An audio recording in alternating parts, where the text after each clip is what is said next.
ჭადრაკის სასახლეში ოპოზიციური პარტიების წარმომადგენლებისა და არასამთავრობო ორგანიზაციების შეხვედრა გაიმართა. არასამთავრობოების მიერ ორგანიზებულ შეხვედრას ეროვნული ფორუმის, კონსერვატორების, ხალხის პარტიის, მწვანეთა პარტიის, თავისუფალი დემოკრატებისა და თეთრების წარმომადგენლები ესწრებოდნენ. შეხვედრის ორგანიზატორის გადაარჩინეს სიცოცხლის ხელმძღვანელ იური ვაზაგაშვილის განცხადებით, შეხვედრის მიზანი სამოქალაქო საზოგადოების მხრიდან დიდი პასუხისმგებლობის აღება. მისი თქმით, მივიდნენ გადაწყვეტილებამდე, რომ ქვეყანაში არსებული პრობლემების გადაჭრა ცალ-ცალკე შეუძლებელია.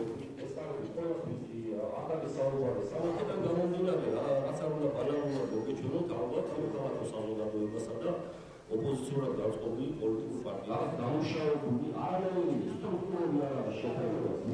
შეიძლება მეასწრეთ, მაგრამ ისე ვღირდეს ოპოზიციის ერთიანობის აღდგენაზე მოლაპარაკებებიც მოწოდებას თუ გნებავთ ზეწოლად, ჩვენ ძალიან განსხვავდებით ერთმანეთისაგან, მაგრამ თუ ამოცანა არის, რომ სააკაშვილის რეჟიმი უნდა შეიცვალოს, ეს შეუძლია გააკეთოს მხოლოდ ერთ პოლიტიკურ ძალას, რომელშიც იქნებიან პარტიებიც, სამოქალაქო საზოგადოებაც და ის აუდიტორია, რომელიც რუსთაველის გამზირზე იკრიბებოდა. ჩვენი ერთიანობა ეს არის ფასი, რომელიც ჩვენ უნდა გადავიხადოთ იმაში, რომ ამ ქვეყანას ყავდეს ახალი ხელისუფლება.